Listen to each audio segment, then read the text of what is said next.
Oke, pagi semuanya. Suara saya terdengar?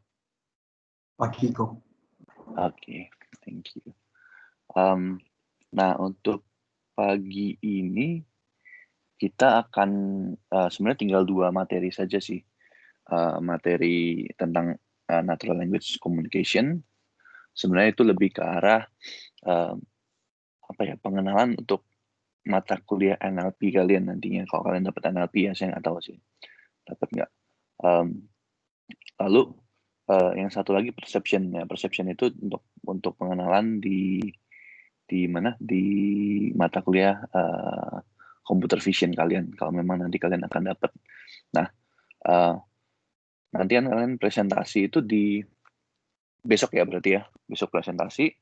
Nanti gini aja sih. Paling kalau memang mau diskusi soal project boleh. Kalau memang nggak ada itu, nanti saya akan coba tambahin. Kemarin saya ada janji satu untuk untuk memberikan detail kira-kira implementasi deep learning itu kayak gimana gitu ya. Itu saya akan coba kasih. Plus kalau memang kalian pengen ada review atau ada apa itu boleh juga. Nah, untuk ujian kalian kita udah diskusi sebenarnya nanti kalian itu kemarin ada pertanyaan sebelum UTS, yang sebelum UTC itu masuk nggak materinya? Yang materi sebelum UTC masuk kecuali yang yang pertemuan yang terakhir itu apa ya? Kita coba cek dulu ya. Sebelum UTC itu pertemuan dari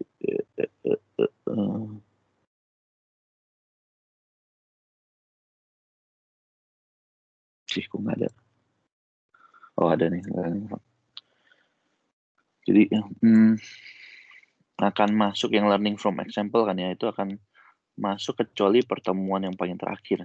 Jadi paling terakhir itu adalah yang sebentar, panjang.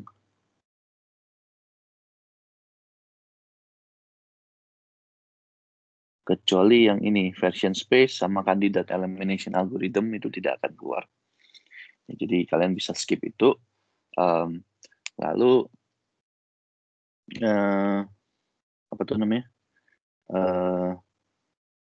selanjutnya yaitu pertemuan setelah UTC sampai mungkin pertemuan kemarin sih kalau nggak salah. Kemarin ya, untuk hari ini kan cuma sebenarnya lebih ke arah implementasi aja. Nah ini tidak akan keluar sih. Kenapa nggak keluar? Biasanya sih mungkin keluar cuma karena kan take home essay ini. Kalau take home essay biasanya tuh lebih ke arah case aja sih. Nah cuma untuk pertemuan hari ini tidak akan keluar juga sih. Gitu kira-kira. Dari situ ada pertanyaan dulu mungkin. Kok tadi yang nggak masuk yang candidate elimination tuh ya gue? Betul, candidate elimination algorithm tuh nggak akan masuk, sama versioning space itu tidak akan masuk. Berarti terakhir sampai yang list commitment search kok. Kenapa? Yang terakhir sampai list commitment search berarti. Sampai bentar. Sampai search apa tadi? Nggak gitu kedengaran. List communication search. List communication search. Ya, yang terakhir sebelum 2 itu sih. Benar. List communication search itu apa ya?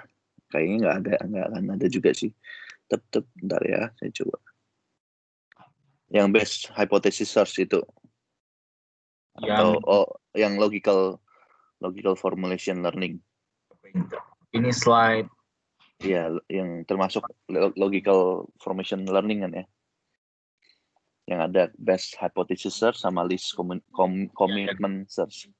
Enggak sih, itu enggak juga. Yang logical formulation learning enggak juga. Yang terakhir itu berarti akan masuk ke decision tree, betul. Oke, thank you.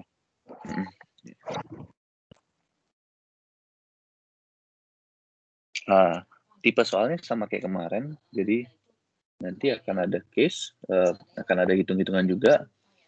Silakan pakai kalkulator, akan diperbolehkan kalkulatornya. Udah sih, itu aja sih harusnya. Jumlah soalnya akan lebih sedikit mungkin, atau bobotnya lebih sedikit lah daripada yang kemarin sepertinya kan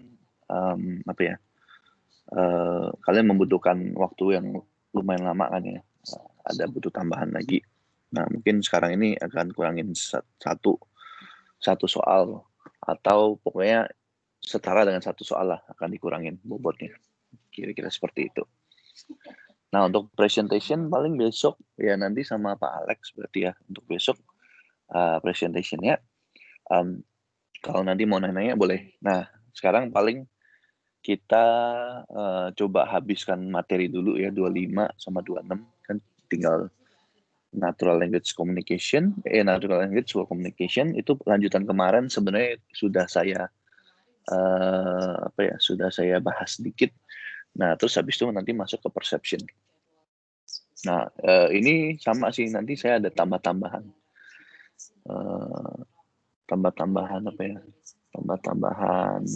slide. Nanti saya akan upload juga.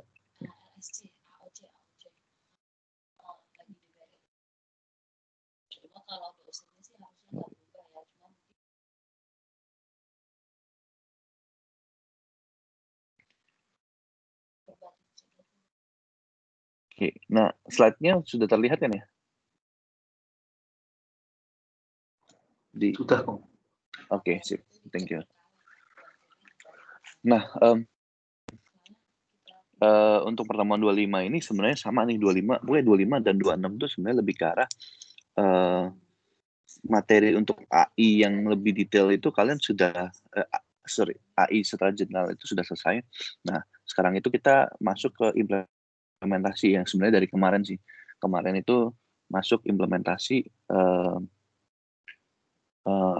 implementasi ke bidang-bidang tertentu lah ya. Nah, sebelum saya lupa, saya lihat dulu pertemuan kemarin itu kan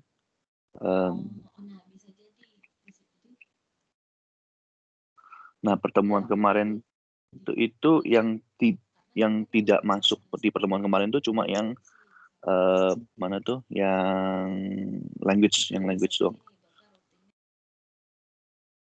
Ya, natural language processing doang.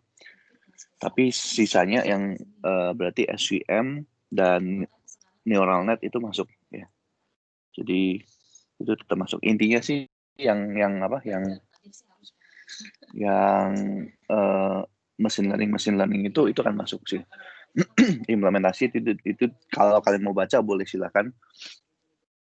Tapi kalau memang kalian tidak pelajari itu kan tidak akan masuk sih. Ya. Jadi sama pertemuan kemarin mulai dari natural language processing sampai pertemuan sekarang hari ini yang natural language processing for communication sama perception itu lebih ke arah nunjukin overview perkenalan implementasi tadi ya, AI di bidang-bidang tertentu ya. Bidang-bidangnya itu dipilih karena memang kalau dulu tuh seingat saya, kalau kalian masih dapat ininya ya, dulu itu nanti mahasiswa tuh akan dapat NLP sama mahasiswa tuh akan dapat computer vision. Nah yang communication ini itu sebenarnya overview introduction ke mata kuliah NLP nanti. Kalau yang computer vision ya perception itu lebih ke arah untuk ke computer vision. Nah, sehingga LO-nya itu pasti LO6. Kita mau apply algoritma ini ke spesifik spesifik application kayak game AI, NLP dan computer vision. Nah, ini outline-nya itu kita ada phase nanti sebenarnya kemarin kita udah nih sedikit phase structure grammar itu seperti apa, parsing, gimana kita parsing kemarin juga sebenarnya sudah sih. Ini ada sedikit penambahan untuk augmented grammar sama semantic interpretation. Sedikit gambaran tentang machine translation sama speech processing sama exercise. Nah, ini sebenarnya lebih ke arah pengenalannya seperti apa nanti setelah perception kan ada implementasinya ke dalam deep learning seperti apa nih. Nah, nanti saya akan kasih contoh sih. Untuk speech di machine learning atau deep learning itu seperti apa untuk implementasinya. Nah, sama sih sebenarnya. Pertama itu kan untuk masuk ke machine learning atau untuk masuk kita bisa proses apapun sebenarnya kalau kata misalkan yang kita bicara tentang speech atau bicara tentang teks itu kan seperti ini nih, misalkan I love reading misalkan ya. Ini kan sebenarnya kata nih ya. Nah, kita perlu mengubah ini menjadi sesuatu yang bisa dikalkulasi. Nah, biasanya kita butuh feature representation, gitu ya. Representation. Nah, untuk feature representation-nya itu mesti yang memang harus bisa dikalkulat gitu ya. Nah, ada beberapa cara yang kayak kemarin ya. Contohnya kita pakai n-gram-nya, itu bisa juga. Atau enggak kita pakai back of word-nya, itu bisa juga. Kalau enggak kemarin kita pakai TF-ID-nya. Itu bisa juga gitu ya. Nah, kalau tadi ya, again, kalau kita bicara tentang TF-ID dan sebagainya, itu kan cuma menghitung jumlah words yang ada di kata itu berapa banyak. Kalau TF-ID juga sama sih, berapa banyak dalam satu dokumen. Nah, kalau memang misalkan kita memang mau melihat konteks, sebenarnya n-gram tuh lumayan bagus ya kemarin. Karena kita bisa lihat I biasanya sama love gitu ya. Atau I love biasanya I love apa gitu ya. Sama nih, I like apa gitu ya. Nah, masalahnya satu masalah dengan n-gram itu kalau n-nya besar, biasanya lebih dari 3 gitu ya. Itu ada beberapa hal yang bisa kosong. Kenapa? Karena memang kalau data kita tidak banyak, kalau misalkan n kita tinggi gitu ya. Contohnya nih, kalau kita bilang di sini I love reading, kita pakai yang 3 gram nih. Nah, ini udah selesai, ini satu doang gitu, udah nggak ada apa-apa lagi. Sedangkan kalau misalkan kata-kata kita tidak banyak, dataset kita tidak banyak, itu bakal ada kekosongan lah. Intinya sebenarnya kekosongan, akan ada beberapa hal itu yang memang tidak terkoneksi. Karena memang ya tadi, semakin besar semakin besar n-nya, n-gram semakin besar n-nya, semakin kecil juga peluang suatu data untuk masuk gitu ya. Nah, biasanya seperti itu bisa di-solve dengan tadi generalization gitu ya. Kita coba lihat kalau dia salah nih, black dog atau dog black gitu ya. Ya yang more frequent itu yang kita ambil gitu ya. Kita generalisasiin. Ini kita ubah gitu ya. Sehingga kita bisa punya data lebih banyak. Nah, namun sebenarnya ada satu teknik lagi yang kita bisa pakai untuk tadi nih, untuk memecah struktur daripada pakai n-gram. Nah, kemarin sih sudah sebenarnya sudah kita lihat sebenarnya. Ya, kita lihat dari segi jadi ya leksikal sama sintaknya dia gitu. Jadi kita instead of bagi jadi n-gram, kita lihat probability dia satu sentences itu bisa terbagi jadi berapa strukturnya, berapa struktur sih. Kalau misalkan saya mulainya dari I dan M, kan berarti strukturnya udah jelas nih. Berarti I itu udah proposition. Nah, setelah proposition itu struktur apa sih yang akan muncul lagi? Nah, itu mungkin lebih mudah karena ada terbatas gitu ya.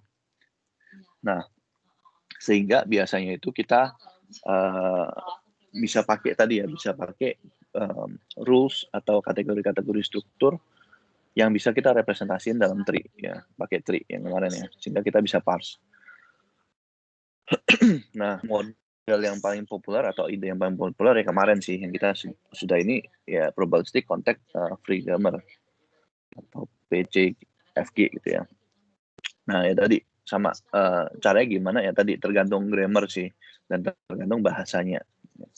Yang di sini kita pakai contoh bahasa Inggris harusnya bisa beberapa diimplementasikan bahasa Indonesia.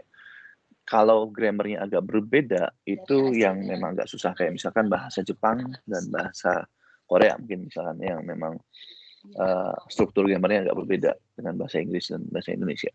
Nah, itu baru kita bangun lagi gitu ya. Nah, caranya gimana? Sama kayak kemarin nih. Kita pasti ada rule gitu ya. Di mana rule-rule tersebut itu kita lihat dari grammar, sebenarnya dari grammar dan dari data biasanya ya. Di data kita banyaknya itu seperti apa. Jadi misalkan verb phrase nih, verb atau VP itu ya, verb phrase itu terdiri dari apa aja? Ya bisa aja terdiri dari cuma verbnya aja, bisa aja terdiri dari verb phrase juga, ya, sama non phrase juga, gitu ya. Nah, cuma berdasarkan data kita ya verb phrase itu kebanyakan isinya verb aja sebanyak 70%, sisanya ya ada verb phrase sama non phrase itu 30%. Sehingga kalau di sini itu kita bisa expect bahwa ya verb phrase itu cuma kebanyakan akan dipecah menjadi verb. Gitu, kira-kira seperti itu. Nah, kayak kemarin kalau kita sudah melihat sebenarnya untuk simbol itu ada non terminal sama terminal ya. Non terminal kan yang misalkan kita bilang A, B, C, D, E gitu ya. Ini kan non terminal ya. Ini root. Ini ya. Ini non terminal, ini terminal, sorry. Non terminal itu yang masih ada anak gitu intinya. Nah, ini terminal. Terminal yang nggak ada anaknya lagi. Biasanya untuk phrase itu atau ya verb itu ya simbol verb phrase atau verb simbol lah pokoknya itu biasa non terminal simbol. Nah, actual word-nya yang kemarin tuh pasti terminal simbol. Actual word-nya itu ya tadi misalkan I love reading gitu ya. Nah, ini tuh akan jadi terminal simbolnya dia. Tinggal kita pecah lagi aja seperti apa. Nah, sama nanti kita ada list yang word yang memang diperbolehkan tuh seperti apa lexikonnya. Maksudnya misalkan noun itu listnya tuh apa aja sih, pronoun listnya apa aja, names tuh isinya apa aja, verb itu isinya apa aja, adjective isinya apa aja, adverb seperti apa, sama function word seperti apa. Ya biasanya ini ada listnya dan biasanya ada database-nya sih. Ini sudah dibangun sama orang. Untuk bahasa Indonesia saya nggak gitu ngikutin, tapi untuk bahasa Inggris tuh sudah banyak sekali. Nah, tadi ya sih.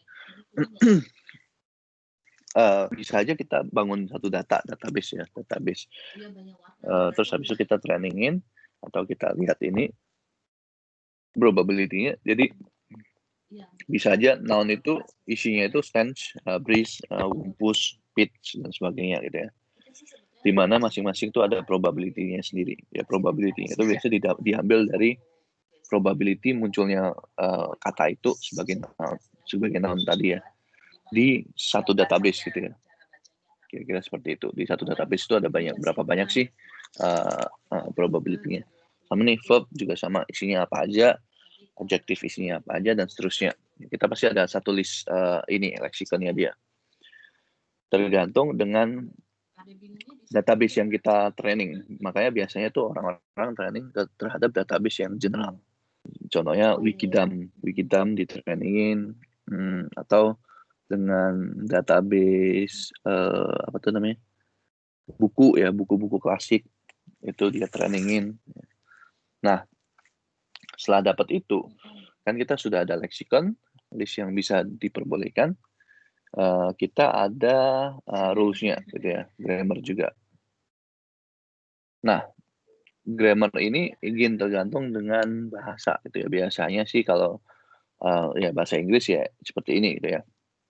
Kalau bahasa Indonesia ya kita perlu bangun lagi. Biasanya membangun ini kita kerjasama dengan orang bahasa sih, orang tata bahasa ya, daripada kalian belajar sendiri gitu ya. Nah, yang seperti ini seperti kemarin juga sih contohnya. Jadi satu sentences itu bisa dibagi menjadi apa gitu ya. Jadi satu sentences itu bisa terbagi menjadi noun phrase sama verb phrase, atau sentences sendiri, conjunction ya, sama sentences lagi, itu bisa juga gitu ya. Nah, sentences-nya lagi sama masing-masing pasti ada probability-nya juga sama sih. Ya, probability ini again tergantung dengan data yang kita dapat gitu ya. Nah, sama noun phrase itu juga bisa terdiri, bisa dibagi menjadi apa gitu ya. Pronoun, name, dan seterusnya gitu ya. Dan masing-masing ada probability-nya juga sama sih. Again tergantung sama database-nya atau dataset-nya lah ya. Verb itu juga sama. Verb bisa dibagi apa aja. Nah, ini rules seperti ini nanti yang kita gunakan untuk parse tree kita. Sedangkan nanti isi dari pronoun, name, dan sebagainya untuk ke terminalnya itu kita bisa pakai lexicon yang tadi. Nah, ini ada satu contoh misalkan ya. Untuk satu sentences, misalkan kita mau tahu bahwa mau parse tree untuk every wumpus smells gitu ya. Ya kita parse aja gitu, parse tree-nya. Jadi ada kemungkinan besar kalau misalkan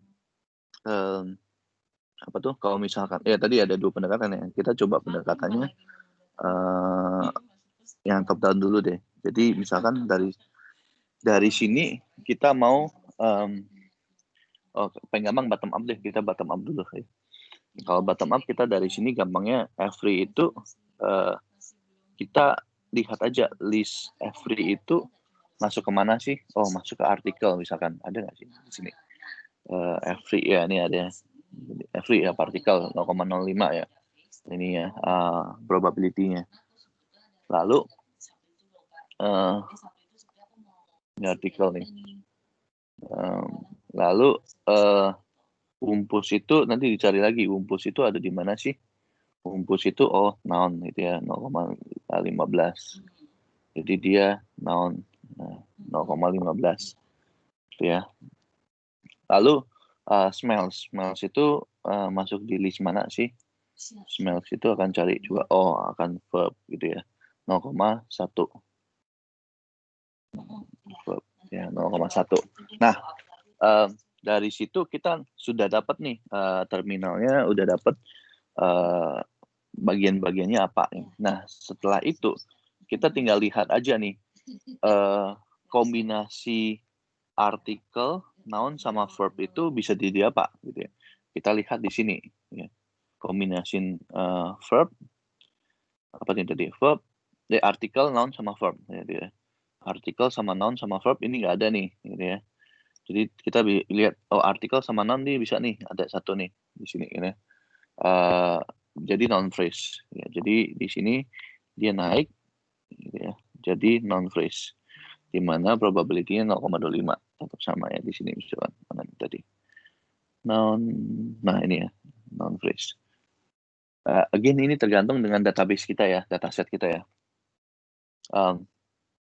Dari situ tinggal verb nih, verb bisa diapain lagi? Verb atau enggak verb sama noun phrase nih bisa diapain gitu ya.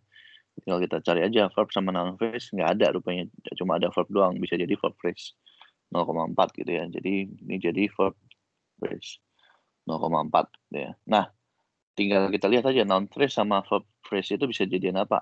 Ya, dicari lagi noun phrase, PP nggak ada, noun phrase, clause nggak ada lagi, verb phrase sama noun phrase itu bisa jadi verb phrase lagi gitu ya. Iya kebalik tapi ya di sini. Nah tinggal lihat noun phrase sama verb phrase bisa jadi sentences naik jadi S gitu ya. Mana probability-nya 0,9. Nah, kalau ditanya berapa probability-nya kata every wumpus smells itu akan muncul berdasarkan data set-nya gitu ya. Ini tinggal dikaliin aja sebenarnya. Ini kan join ya probability ya.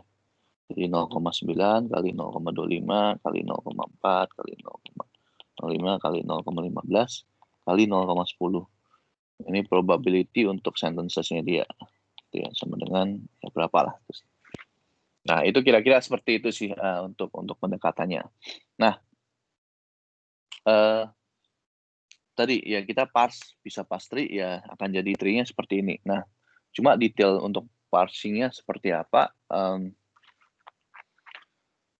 kemarin sebenarnya sudah ada pendekatannya dua, yang tadi saya contohkan pendekatannya itu secara bottom up gitu ya, bottom up search.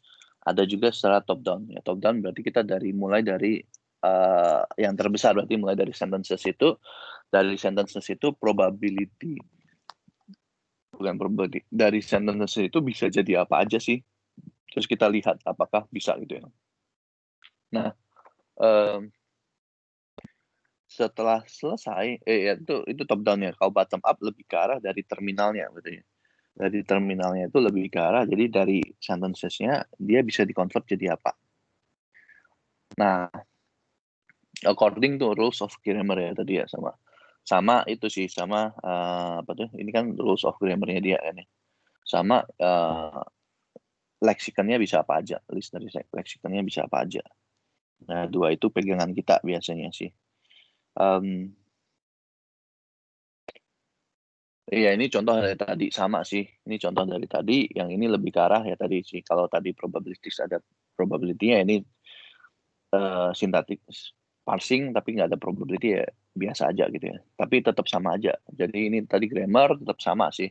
Ini bisa jadi apa aja, sama di sini. Ini grammar bisa jadi apa aja, bisa jadi apa aja. Cuma biasanya ini kita perlu ahli bahasa. Biar maksudnya mereka yang tahu struktur dari bahasa tertentu gitu ya. Jadi apa tuh bisa kita bisa dapat dari ahli bahasa, atau ya either ahli bahasa atau dari buku atau dari mana lah, biasanya pasti ada tuh grammar. Nah, untuk parsingnya tadi sama sih, untuk rumpus is that gitu ya. Kalau yang di sini itu lebih ke arah tadi top down ya, berarti top down untuk top down tersebut tadi sama sih ya. Pertama itu kita mulai dari paling atas, paling besar itu pasti sentences. Nah, sentences itu bisa dibagi apa aja gitu ya. Sentences itu bisa jadi, kita cobaan satu-satu, misalnya noun sama verb gitu ya. Oke, noun sama verb phrase dulu. Noun itu bisa dibagi jadi apa lagi, sama nih. Noun dicoba satu-satu lagi, mungkin dari pronoun dulu dan sebagainya. Nah, kalau di sini udah langsung sih sama dia. Noun itu bisa jadi noun phrase sama verb phrase, atau dia coba-coba satu-satu lagi ya, bentar ya. Enggak sih, harusnya noun phrase, verb phrase sama adjective misalkan ya. Dipecah lagi, noun phrase, verb phrase, adjective. Dari situ mungkin kita pecah lagi nih, noun phrase, verb phrase, adjective. Verb phrase itu bisa jadi bagi apa aja gitu ya. Jadi kita pecah sampai sedetail mungkin lagi. Ini kan tadi ada rules-nya yang berdasarkan grammar-nya tadi. Nah, habis itu kita coba lihat nih. Ini kan adjective udah paling terakhir nih.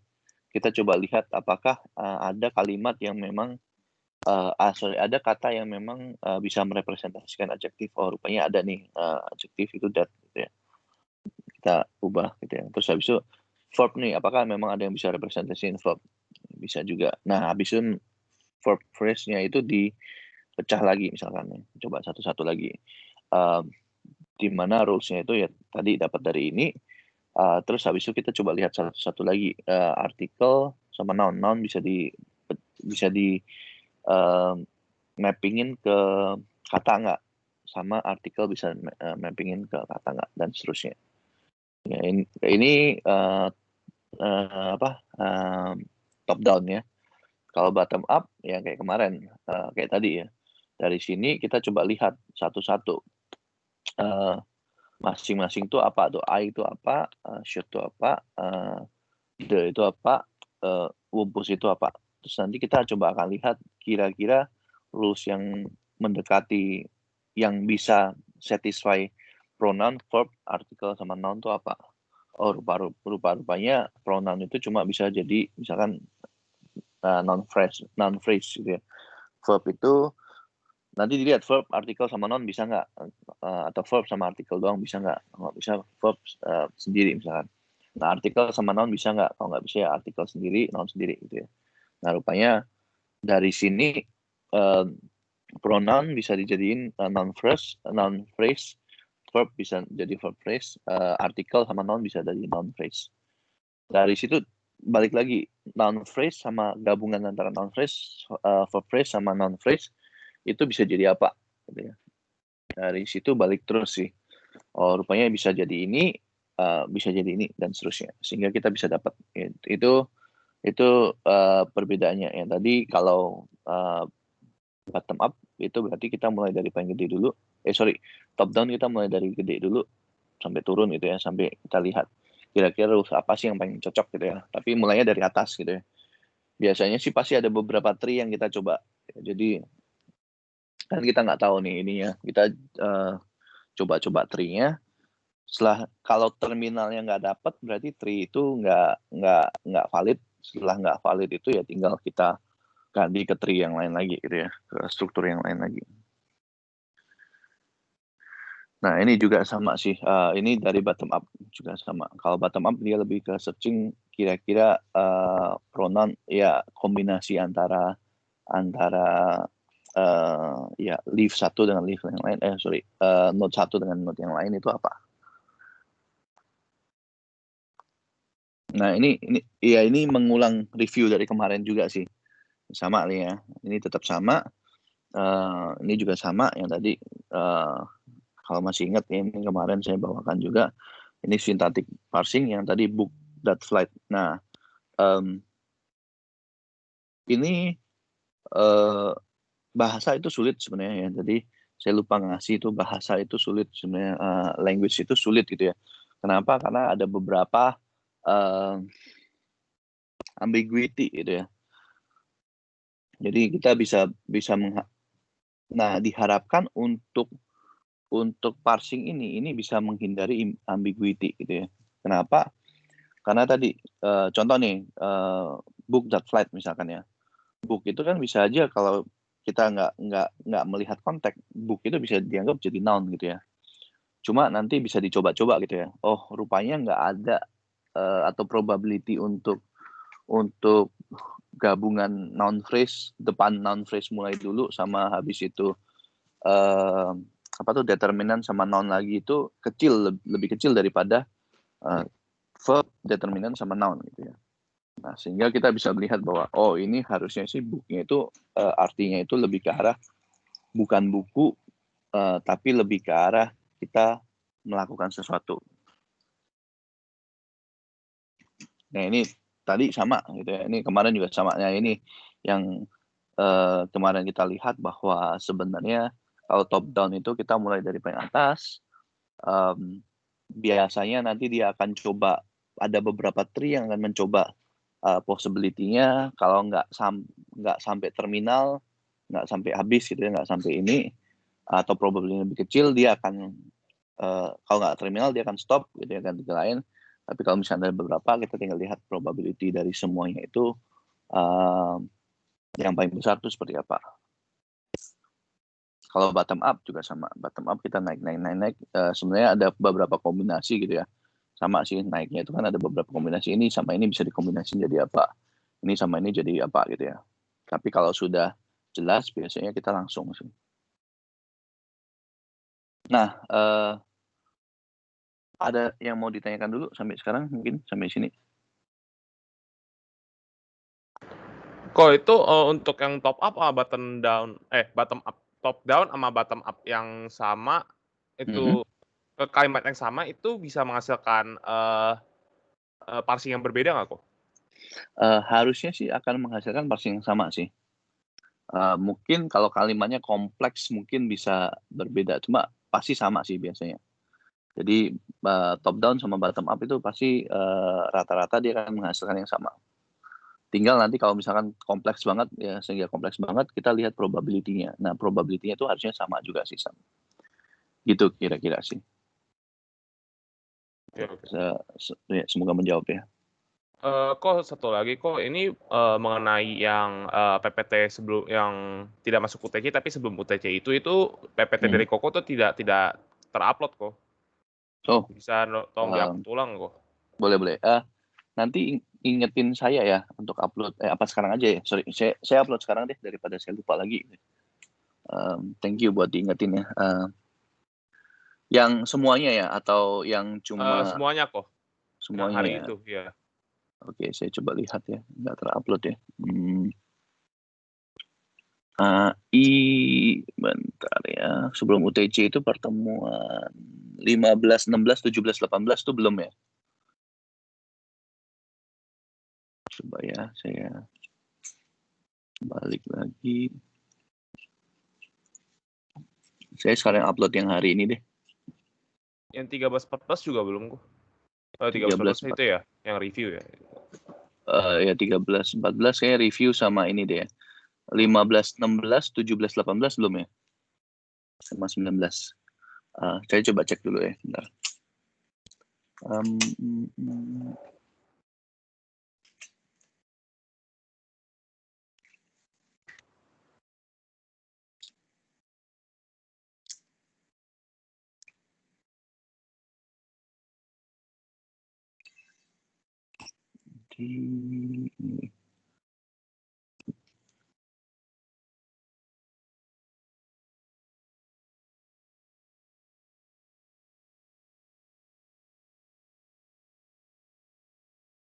Oh, tanya sudah kok. Minggu lalu tuh. Sudah Apa kok. yang sudah? Yang 15-16 ya. Oh, sudah ya? Sudah. Ya. Oke. Oh, ya, sorry kok. 17, 18 sudah belum? Kemarin saya cek ya. Sudah kok. 17-18 Sudah. upload kok. Cuma yang ada yang terpotong kemarin. Oh, oke. Saya udah upload ulang sih. 19, 20, 21. Ya, oke. Yang hari ini aja ya saya upload daripada saya lupa. Pertemuan 27 itu bentar ya. 25, 24, 25, 26 sama yang intro to deep learning deh. Oke, yang hari ini saya upload deh.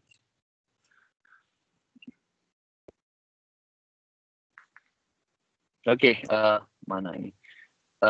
Sudah bisa lihat lagi belum untuk sharingnya? Untuk slide-nya udah ya, bisa lihat lagi. Oke, sip, thank you. Nah, ini sebenarnya lebih ke arah kalau misalkan kita mau tambahin nggak ada nih, kita mau tambahin sesuatu untuk augment grammar-nya, untuk memberikan bahwa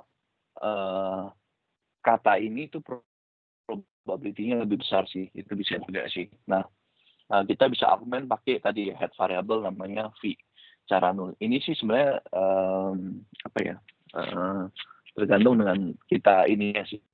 Jadi tadi sih sebenarnya kalau noun-nya verb gitu ya, verb-nya itu it, setelah it itu kita ada dua pilihan misalnya banana sama banana gitu ya, banana sama banana. Nah, harusnya kan probability ini lebih besar. Tapi kalau kita mau enforce bahwa pokoknya kalau habis itu v-nya itu variable v-nya itu bisa a, b, c. Nah, itu bisa kita pakai tadi augmented grammars, di mana kita tinggal kasih aja VP v, di mana nanti v-nya itu variable v itu bisa ada list beberapa variable yang memang probability-nya dianggap lebih besar gitu.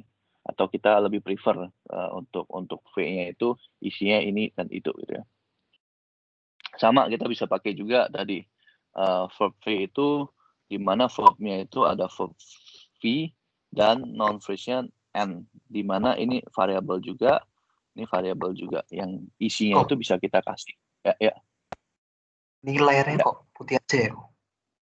Oh, putih ya? Iya. Oke, saya ini ulang ya. Saya share ulang deh.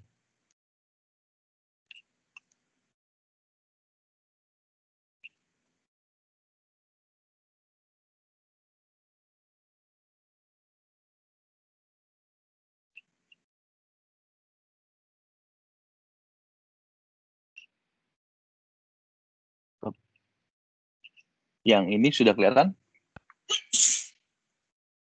Sudah kok. Sudah ya, nggak putih ya? Oke, sip. Ya. Nah, oke. Nah, ya, mungkin saya ulang lagi tadi ya.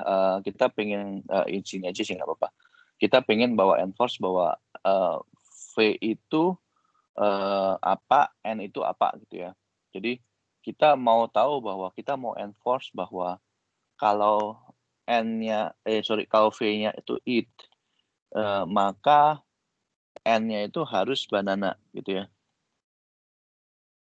Itu kita mau enforce itu aja sih sebenarnya. Jadi kita bisa kasih bahwa ini itu ya grammarnya itu ya verb V, non-phrase N, terus habis itu verbnya itu tetap V gitu ya. V itu artinya variabel juga sih. Lalu sama artikelnya itu ada artikel A gitu ya. Artikel A, ini juga ada J, sama noun-nya ada N juga sama sih. Jadi kita mau tahu bahwa probability untuk V sama N sama probability N dan A itu harusnya besar. Gitu. Itu aja sih. Nah, sama kita bisa kasih untuk apa ya, kalau biasa bahasa kan matematik juga masuknya bahasa nih. Kita bisa augment, sebenarnya nggak augment sih ya, lebih ke arah ini tuh kita bisa pakai untuk mathematical expression. Nah, expressionnya seperti apa? Again, bisa dilihat dari yang sudah ada seperti apa, atau kita ada dataset kita trainingin. Nanti dia akan lihat expression ini biasanya kebagi jadi apa sih? Ya, bisa aja tadi ya expression itu bisa jadi expression sama operator sama expression kembali. Dimana expression itu isinya apa aja, operator itu isinya apa aja. Ini isinya apa aja? Ya, ini bisa aja isinya itu tadi kita enforce bahwa isinya itu 0 sampai 9, ini 0 sampai 9 gitu ya. Atau expression apapun ya. Ini bisa aja operator itu plus, minus, bagi, dan kali. Atau kita mau enforce bahwa plus dan minus saja. Itu bisa. Expression bisa jadi expression lagi. Expression bisa jadi number X. Number X, ini bukan X1 ya. X-nya itu lebih ke X-nya lebih. X itu 0 sampai 9 misalnya. Numbers itu bisa jadi digits gitu ya. Numbers bisa jadi numbers dan digit. Yang ini contohnya tadi. Ya, digit itu bisa antara ya tadi X 0 sampai 9. Operator itu yang tadi ya X, di mana X-nya itu harusnya OP sini ya. OP atau ya bisa aja sih. Karena ini agak berbeda. Isinya itu plus, minus, bagi, dan kali gitu ya. Atau kita mau enforce bahwa cuma bisa plus sama minus saja. Ya, sehingga ini bisa dibagi juga. Kita mau parse synthetic tree-nya itu 3 plus 4 bagi 2 gitu ya. Nah, kita bisa aja sama pendekatannya bisa top down sama bottom up. Kalau bottom up, kalau top down berarti dari terbesar dulu ya, expression bisa jadi apa aja gitu ya. Dia akan coba-coba 3 ini akan dicoba gitu ya, probability-nya, tree-nya. Bisa jadi expression sama expression misalkan ya. Atau bisa jadi expression doang gitu ya. Nah, habis itu, expression, operator expression gitu ya. Atau bisa jadi expression doang atau bisa jadi number gitu ya. Nah, dari situ dibagi lagi sama expression ini bisa jadi apa lagi? Sama, dia akan mencoba 3 ini lagi. Sama operatornya itu bisa jadi apa gitu ya. Operator cuma bisa 1. Oke, ini berarti sudah final gitu ya, operator plus gitu ya. Jadi dia plus, kita enforce bahwa ini harus plus. Digit 3 gitu ya, berarti ya ini 3. Ini sebenarnya sama aja sih, kita bisa aja bilang digit, di sini 3. Ya, kalau kita mau augment grammarnya tambahin sama X, ya berarti digit 3. Expression bisa jadi apa? Bisa jadi number misalkan. Number bisa jadi apa? Number bisa jadi digit. Dan seterusnya sih sebenarnya. Jadi sama untuk parsing, sama nih untuk bahasa parsing, itu bisa juga digunakan untuk mathematical expression gitu ya. Nah, sama ini untuk augmented grammar untuk John Love Mary juga sama sih. Kemarin kan berarti S itu bisa jadi apa aja. Ya ini kan augmented juga. Ini augmented gitu ya. Biasanya kita tulisnya NP, VP gitu ya. Nah, sama nih VP jadi verb plus NP gitu ya. Cuma di sini karena kita augment tambahin ya, kita enforce NP itu mesti objek. Nah, objek itu apa aja, mesti ini gitu ya, name objek gitu ya. Dan di mana kita bisa kasih tahu bahwa name objeknya apa, John berarti ya si John. Kalau kita mau name Mary berarti si ini ya Mary gitu ya. Atau enggak name X gitu ya. Berarti X-nya itu sebenarnya siapa aja terserah. Dan ini mungkin tambahan sedikit juga sama sih. Ini kayak kemarin gitu ya, ada identifier-nya, cuma ini agak berbeda ya gitu, pakai lambda I sama X, di mana love X itu adalah love ya. Sama sih, di sini juga sama. Untuk semantiknya berarti kita bisa pakai yang kemarin ya, love John sama Mary, di mana John itu NP ya, logical termnya itu berarti tadi John yang tadi ya, mana nih NP tadi.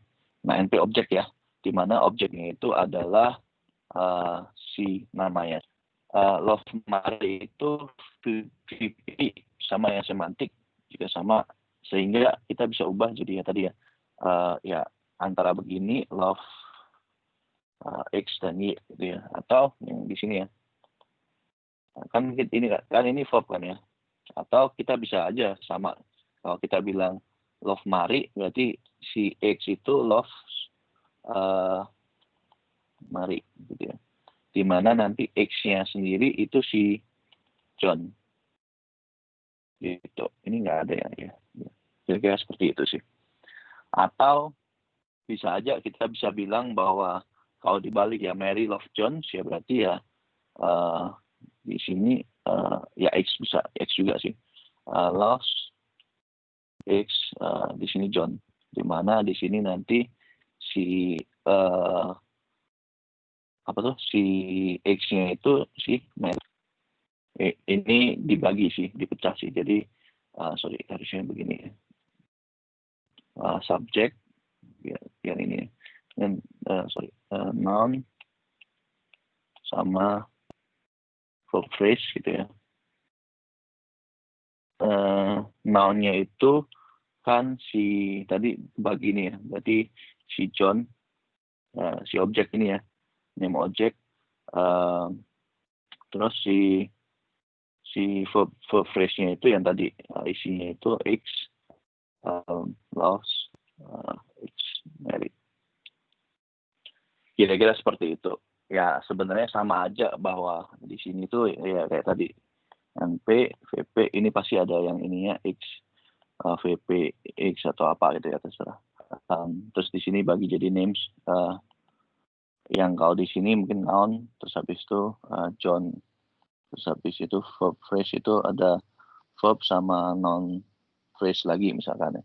Verbnya itu love, noun phrase-nya itu sama, bagi lagi noun ini Mary. Yang normal seperti ini. Cuma kalau kita memang tadi mau enforce sesuatu ya tadi bisa pakai ini juga. Ya ini sama ini itu sama aja sih sebenarnya. Kira-kira seperti itu. Cuma di sini kita kasih ya tadi X-nya itu di NP X, berarti si noun-nya noun X, atau di sini names ya, names X. Di sini X-nya itu si John. Gitu kira-kira. X sama dengan John. Sama kalau verb phrase-nya itu juga sama, di sini verb dibagikan menjadi apa tuh tadi namanya verb ya, sama noun phrase. Verbnya tadi loves, loves X ya, noun-nya itu si noun X, di mana X-nya itu si Mary. Gitu kira-kira. Nah,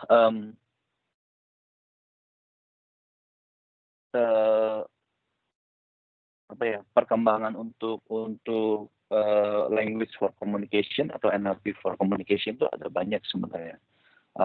Yang paling penting,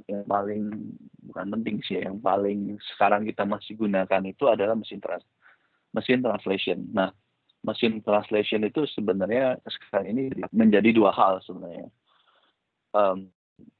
Yang pertama itu ya ini aja ya application-nya ya selama ini ya. Rough translation itu berarti dia translate apa adanya gitu ya. Pre-edited itu biasanya dia ada berapa original sources terus ditambahin beberapa gitu ya. Restricted itu lebih ke arah domain-domain tertentu. Ya, kita batasin domainnya. Nah, mesin translate itu lumayan sulit gitu ya. Cuma walaupun sekarang sudah banyak gitu ya. Sudah banyak Google bisa ngelakuin dan sebagainya. Tapi kan kita bicara Google gitu. Dia punya data, dia punya engineer banyak. Nah, kalau kita nggak ada data banyak sama kita nggak ada engineer banyak itu agak sulit ya buat kita sebenarnya karena kita nggak itu. Nah, mesin translation itu bisa dibagi menjadi dua sebenarnya. Yang satu translate antara bahasa, kita bicara tentang bahasa bisa aja antara English dengan ke mana Indonesia gitu ya misalkan atau kebalikannya. Yang kedua itu mesin translation itu bisa kita pakai buat communication sebenarnya. Kalau kita mau buat conversation sebenarnya mirip-mirip gitu ya. Jadi anggapan kan sebenarnya kita ini kita inputnya Inggris, kita mau outputnya bahasa Indonesia. Itu translation kan ya. Nah, ini kita tinggal konsepnya tetap samain aja, tapi instead of bahasa, kita mau yang satu itu inputnya itu satu questions, misalkan kita question answer nih, question and answer. Kita questions, dia jawabnya answer, gitu ya. Jadi tetap sama aja gitu. Jadi sama untuk translation bisa digunakan untuk dua hal tersebut. Memang benar-benar translate bahasa, sama untuk translate question ini answernya apa. Jadi sebenarnya sama sih untuk conversation. Nah, ya tadi sebenarnya ini sih sulitnya kenapa ya tadi karena berbeda sequence atau berbeda berbeda grammar ya. Tadi Indonesian atau Inggris itu subject, predicate, object. Korea atau Jepang biasanya subject, object, predicate. Ya. Sama different meaning juga sama nih, gelas bisa gelas atau kaca dan sebagainya. Nah ini again tergantung data biasanya. Ini untuk ya tadi sebenarnya untuk mesin translation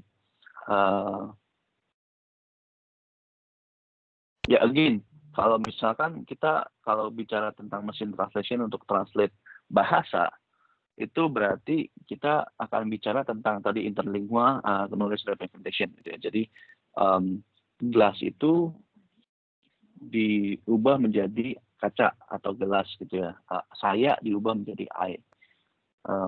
Kalau dari satu kesatuan itu ya, saya mau makan diubah menjadi I want eat misalkan ya.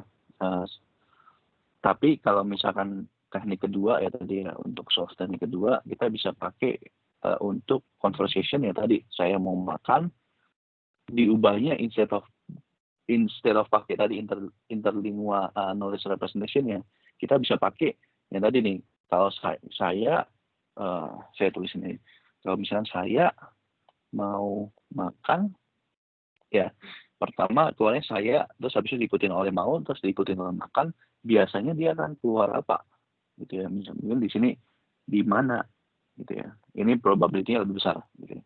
Jadi instead of pakai interlingua knowledge kita pakai yang tadi lebih pakai kira-kira ini kalau misalkan keluar sequence-nya ini saya mau makan next word-nya itu apa gitu ya atau enggak makan di mana gitu ya.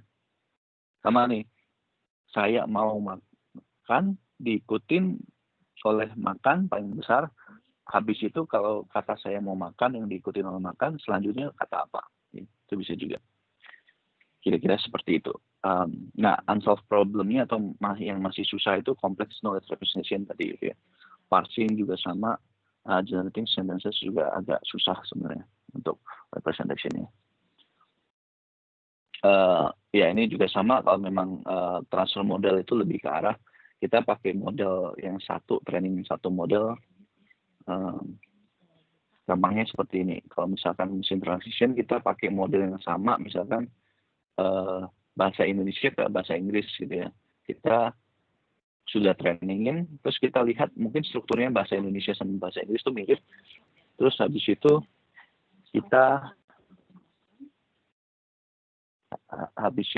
kita lihat kira-kira bahasa Inggris translate ke bahasa apa ya yang something mungkin let's say bahasa Itali gitu ya, mungkin yang sama gitu, tapi kita belum trainingin, kita bisa pakai model trainingnya bahasa Indonesia ke bahasa Inggris ke bahasa Indonesia untuk bahasa Inggris ke Itali untuk awalnya dulu gitu ya. Jadi untuk awalnya dulu, untuk let's say kita bicara with awalnya, instead of kita randomize, kita transfer. Jadi kita transfer modelnya, kita transfer weight-nya.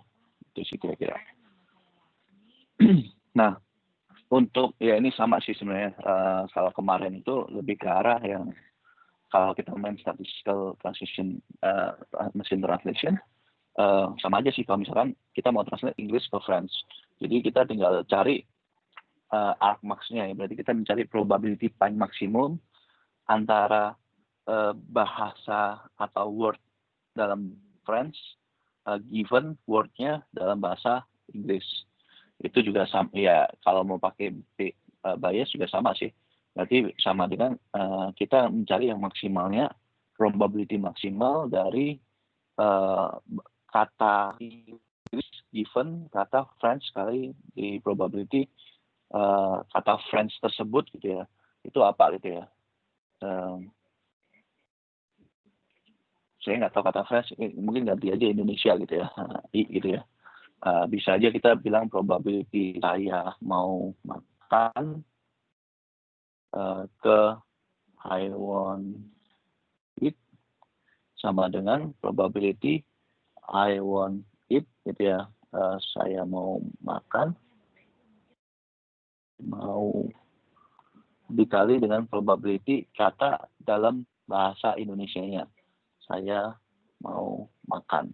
Ya, ini bisa juga kalau kita pakai bias ya, probability statistik. Ini dapat dari mana? Ya tadi kita bisa dapat yang dari parsingnya, ya, parsing teksnya dan sebagainya, probability. Nah ini juga sama sih, ya. Jadi target model, ya. Ini translation model, ini target model, ini translation, ini target model, ini translation model. Sama dengan ini juga gitu ya, translation modelnya juga ya. Ini yang teknik lama gitu ya, ini yang teknik lama di mana apa namanya, di mana kita bisa pakai tadi bias atau statistical analysis untuk mesin translation tersebut. Nah yang sekarang ya bisa aja kita pakai ya, beberapa yang lain. Untuk speech recognition juga sama gitu ya. Untuk speech recognition agak berbeda untuk speech recognition gitu ya. Kalau speech recognition itu lebih ke arah kita melihat, kalau tadi mesin translation kan kita mengubah dari satu kata ke kata lain. Kalau speech recognition itu lebih ke arah kita mengubah satu speech ya. Speech itu berarti kan dia gelombangnya ke teks ya. Pasti ke teksnya dia. Ya tadi isunya bisa sama nih, space between word. Kadang orang ngomong lebih cepat, co-articulation, artikulasi dan sebagainya, homophone juga gitu ya, yang sama seperti apa. Sehingga biasanya tuh ini bisa pakai probability sih. Jadi misalkan I have, nah to gitu ya. Dia kan pasti probability antara to sama to. Ini lebih besar mana gitu ya. Mungkin di sini probability-nya lebih besar, di sini 80 gitu ya. Misalkan di sini mungkin 5, di sini mungkin 15. Sehingga kita bisa lihat, oh yang diikutin oleh I dan have itu apa gitu ya, lebih besar. Nah ini juga sama sih, probability word T 1 sampai T gitu ya, diikutin oleh sound 1 sampai T. Kita coba lihat gitu ya, kenapa kita mesti pakai sequence tadi, untuk menghindari ini ya, untuk mengatasi ini juga.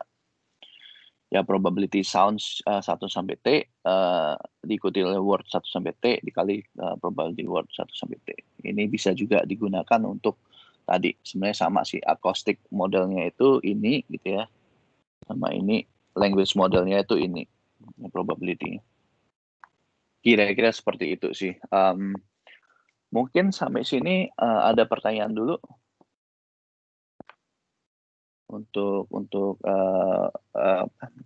implementasi language processing. Nanti saya akan kasih contoh kalau ada waktu sih. Di slide-nya seharusnya ada yang saya buat kalau saya akan kasih contoh untuk implementasinya kalau misalkan kita pakai deep learning seperti apa untuk mesin translation ya.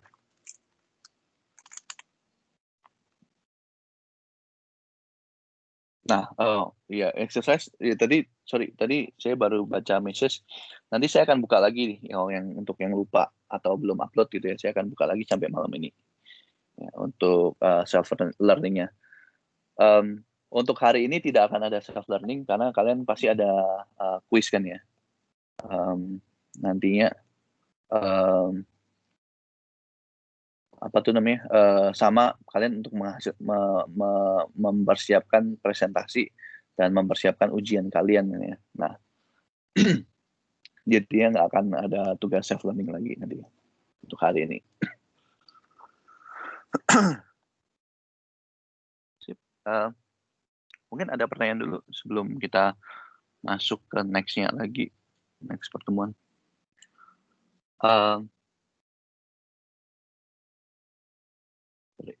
Saya coba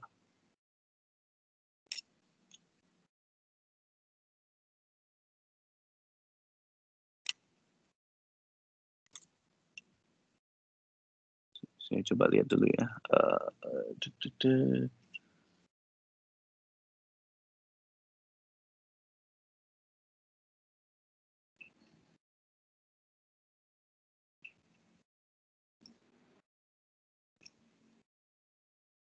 Oke, harusnya sudah terupload semuanya untuk materinya. Jadi bisa dilihat-lihat sih untuk ini materi tambahannya. Discard. Nah, untuk next-nya kita coba sekilas masuk ke perception dulu gitu ya. Nanti biar bisa ini kita masuk dulu untuk perception. Habis itu nanti jam 10 itu 10 kurang mungkin ya kita bisa istirahat dulu kalau memang tidak ada pertanyaannya. Nah, sama di sini untuk sebenarnya untuk perception ini untuk kalian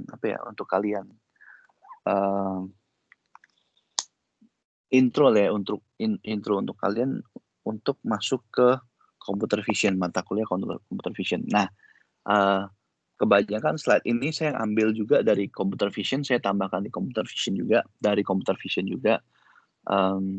Kalau misalkan yang sekarang ini saya akan coba go through lebih cepat gitu ya, karena nanti kalian akan dapat juga di computer vision gitu ya, daripada ngulang lagi. Nah, sehingga LO-nya itu tetap sama, LO-nya itu tetap kita mesti apply algorithm ke various application seperti game AI, NLP, dan vision.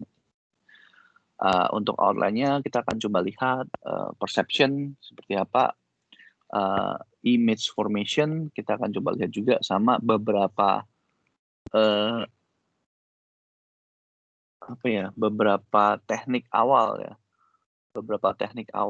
untuk image processing ya, sama gimana sih kita cara reconstruct 3D information plus introduction to computer vision. Nah, untuk introduction to computer vision ini ya cukup panjang gitu ya. Jadi mungkin saya akan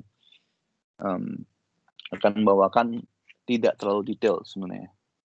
Nah, tadi ya sama untuk perception kalau yang kemarin sebenarnya untuk formal kata formalnya itu perception itu lebih ke arah yang agent terima gitu ya. Jadi apa yang agent terima berdasarkan sensor. Jadi kan sensor masuk, terus habis itu dia akan coba lihat ini artinya apa, itu perception gitu ya. Jadi information tentang word yang ada di dalam mereka ya, environment yang ada di dalam mereka, mereka perceive-nya itu seperti apa. Jadi bisa aja kalau dari sensor dia terima data 10101010 misalkan ya, dari data. Dari situ mereka mau interpretasikan. Nah, yang mereka interpretasikan itu namanya kita namakan sebagai perception ya, persepsi dari si agentnya sendiri. Perceptionnya bisa salah, bisa benar ya, bisa tepat tidak, bisa tepat dan bisa kurang tepat gitu ya. Itu sih kira-kira. Jadi biasanya pasti kita kan let's say gini, kita ada satu komputer gitu ya, satu komputer yang kita ada agent, ini anggapan komputer ya, ini agent yang dimana sensornya itu dia ada mic gitu ya, ada mikrofon sama ada kamera ya, anggapan ini kamera lah ya, lalu ada speaker, di sini kan aktuatornya ya, bisa monitor aktuatornya, di sini outputnya ya, kita bilang output, aktuatornya outputnya juga monitor, di sini inputnya dia atau sensor. Nah, dari environmentnya dia gitu ya. Dia terima misalkan gambar satu orang gitu ya. Satu orang face, dia terima face-nya gitu. Atau dia terima satu ini gitu ya. Nah, dari situ kan dia terima data-data semua nih, berupa pixel misalkan ya. Nah, dari situ dia proses dulu biasanya. Kan dia proses, habis itu dia akan mungkin proses di face-nya, terus habis itu di face-nya itu dia akan coba mengenal, recognize gitu ya. Terus habis itu dia perceive bahwa si user itu adalah Andri misalkan ya. Nah, ya udah berarti persepsi dia adalah ada satu user yang memang masuk ke kamera saya, input saya atau sensor saya, setelah saya proses namanya Andri gitu ya. Itu perception-nya dia. Again, perception bisa salah, bisa benar. Sama kayak manusia lah, perception bisa salah, bisa benar. Nah, di sini kita coba lihat untuk perception yang ke arah vision ya. Nah, sama ini kita coba lihat dulu bahwa kenapa sih perception itu susah gitu ya, dan perception itu bisa salah juga. Kita image itu bisa distort appearance dari objeknya gitu ya. Jadi kita coba contoh sebenarnya sama nih tadi ya. Kalau picture kita lihat lurus karena ya tadi ya, karena memang misalkan kita berdiri di sini, tapi karena memang tracknya panjang sekali sampai ketemu horizon kan ya misalkan, itu bisa aja dia converge ya, instead of gambar lurus begini dia bisa aja gambarnya seperti ini gitu ya, yang kita terima seperti ini. Dan sama nih, kalau jaraknya berbeda itu bisa terlihat lebih kecil dan seterusnya. Nah, ini contoh sih ya, ini contoh aja gitu ya. Misalkan tadi ya, railway-nya lurus harusnya, tapi kalau kita ngambil dari ini kita bisa melihat bahwa dia itu bentuknya segitiga, nggak lurus gitu ya. Sama kalau di sini kita bisa lihat bahwa tangan kita itu nggak lebih bulan itu nggak lebih besar loh dari tangan kita gitu ya. Tapi sebenarnya faktanya kan nggak seperti itu karena memang jarak, yaitu formation. Nah, apalagi kita mau memproses gambar 3 dimensi, dunia ini kan 3 dimensi nih, ke dalam 2 dimensi. Ya hasilnya akan jadi seperti ini sebenarnya. Nah, bagaimana cara kita image, proses untuk image ya di awal-awal, mungkin sampai sekarang pun ada beberapa yang masih bisa digunakan untuk mengenal. Nah, pertama itu mungkin paling awal sebenarnya itu paling terkenal itu edge detection. Dengan adanya edge detection kita bisa mengenal bahwa ini tuh ada objek, dan objeknya itu kita bisa memisahkan antara objek dengan background juga dengan melihat edge-nya dia juga kan ya. Dan mungkin kita bisa juga melihat bahwa objek ini dengan objek yang lain itu berbeda. Dari mana? Dari edge-nya dia, ya, edge detection. Nah, untuk edge detection itu relatifly cukup mudah gitu ya. Anggapan ini ada image ya, apa tuh namanya itu, pixel ya, bentuknya pixel. Dan anggapan itu kita cuma ada angka 0 sampai 1. Ya, anggapan ya angka 0 sampai 1.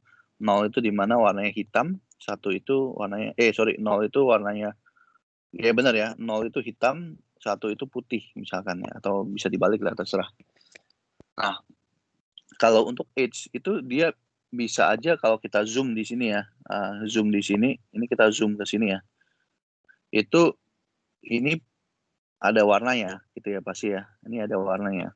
Sehingga kalau ditranslate itu biasanya dia itu 0,00,1,1,1,1,1. Nah, kita bisa lihat bahwa, oh kalau misalkan dia ada 0, dia ada 1 diikutin 0, terus diikutin 1 lagi, itu edge-nya dia.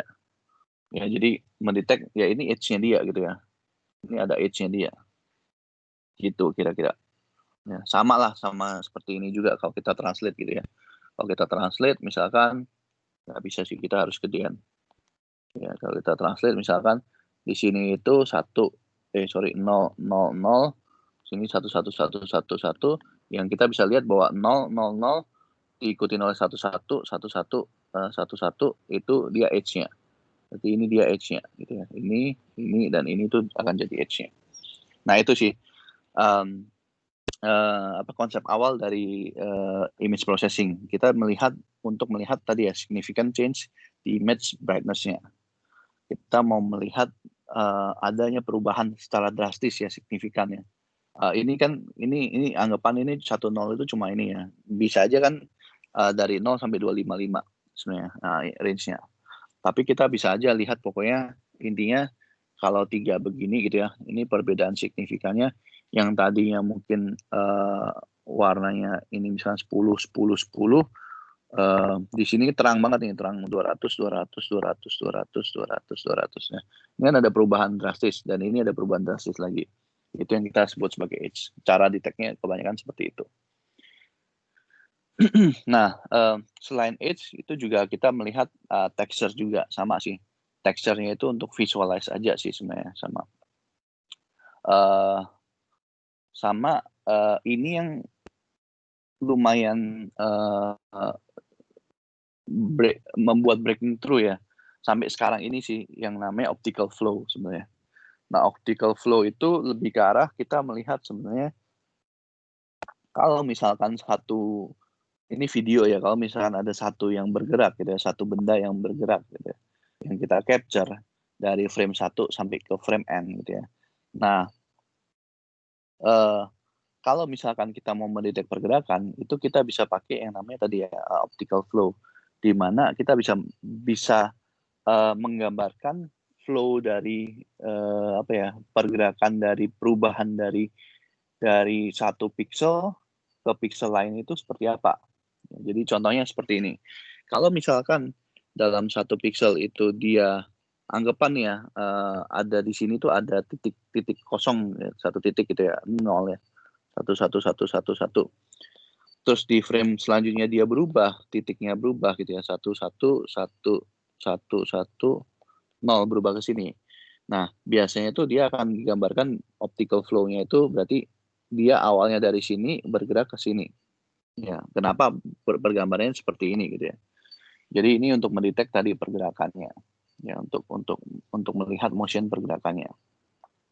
Nah, sama speed-nya biasanya, speed motion-nya. Ya, dalam satu frame itu berapa banyak gitu ya. Kalau misalkan dia pendek berarti pergerakannya tidak gitu cepat gitu, tapi dia bergerak dan kita tahu arahnya. Ya, sebenarnya kita menggambarkan satu vektor itu kan ada arah gitu ya, sama ada magnitude-nya. Itu sih. Kira-kira itu gambaran dari optical flow ya. Kita gambarkan satu vektor aja. Seperti satu vektor ini dia akan menggambarkan arahnya dan magnitude pergerakannya.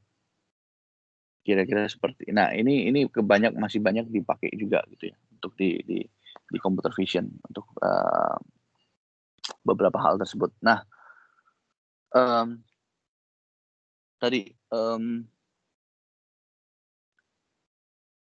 kita agak sulit ya. Jadi kita ya sebagai manusia sebenarnya kan melihat visionnya itu kan sebenarnya kita melihat gambar dalam bentuk 2 dimensi, gitu ya. Tapi otak kita itu mentranslate tersebut itu menjadi tadi ya 3 dimensi gitu ya.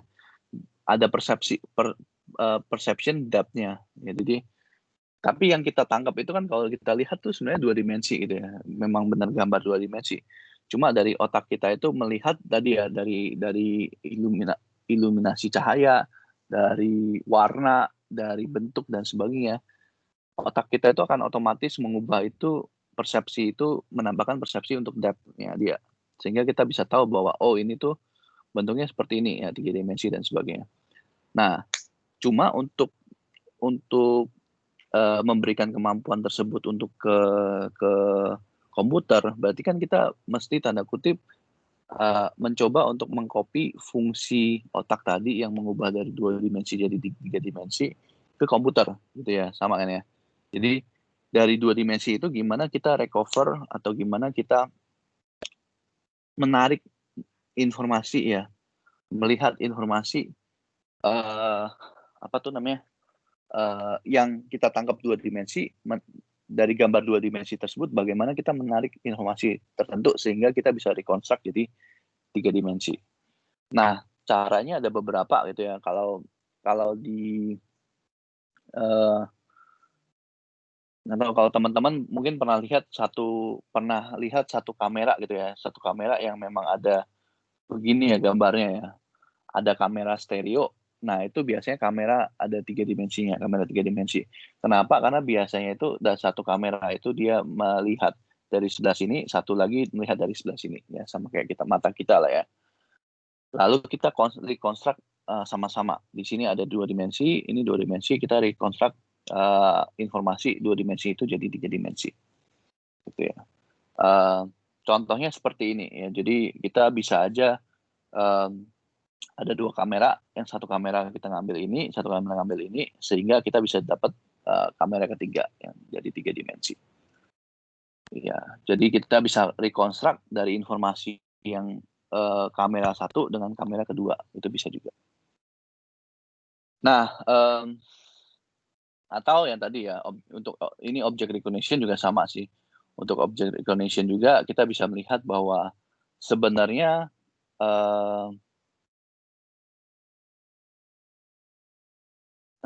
sebenarnya contoh nih, sebenarnya untuk dalam satu image itu kita bisa mengenal sebagai objek. Nah, ada satu teknik yang namanya deformable template yang dimana biasanya itu template tersebut itu adalah tanda kutip ya rules yang memang harus diikutin.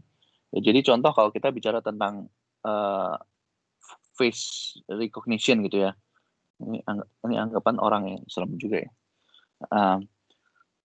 Kalau kita mau tahu bahwa ini face apa enggak gitu ya, kita tinggal cari aja gitu ya. Harusnya sih letak dia gitu ya, sama letak dia itu pasti atas dan bawah. Ya, sama letak ini nggak bisa di atasnya dia gitu ya. Sama letak ini pasti nggak boleh di atasnya dia. Nah, itu lebih ke arah deformable templates gitu ya. Jadi kita tinggal lihat aja. Misalkan kita mau lihat mencari mata nih, yang udah pasti kita bisa mencari bahwa kalau misalkan kita ketemu alis, harusnya mata di bawahnya dia. Ya, kira-kira seperti itu juga.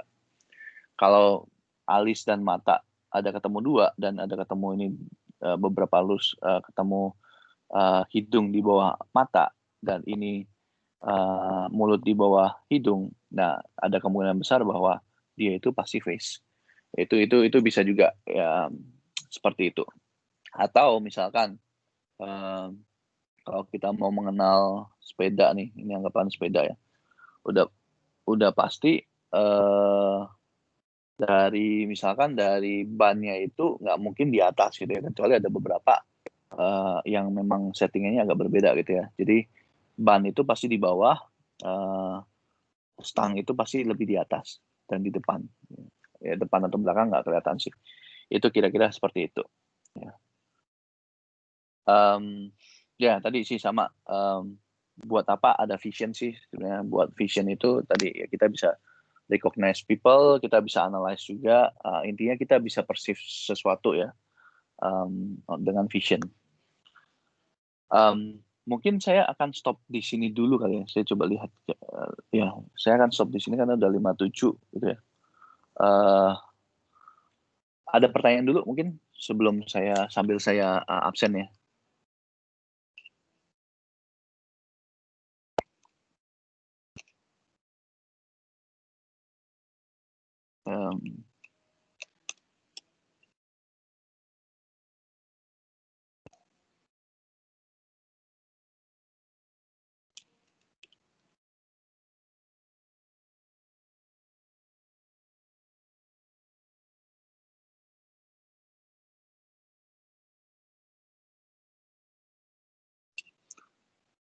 Ini masuk semua kan ya? Masuk ada yang... semua kok. Oke, sip. Saya absen dulu ya.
Oke, sip. Kalau memang tidak ada pertanyaan dulu, silakan kita istirahat dulu kali ya. Sampai Oke, setengah kok. 11 nanti kita mulai lagi. Sip. Oke.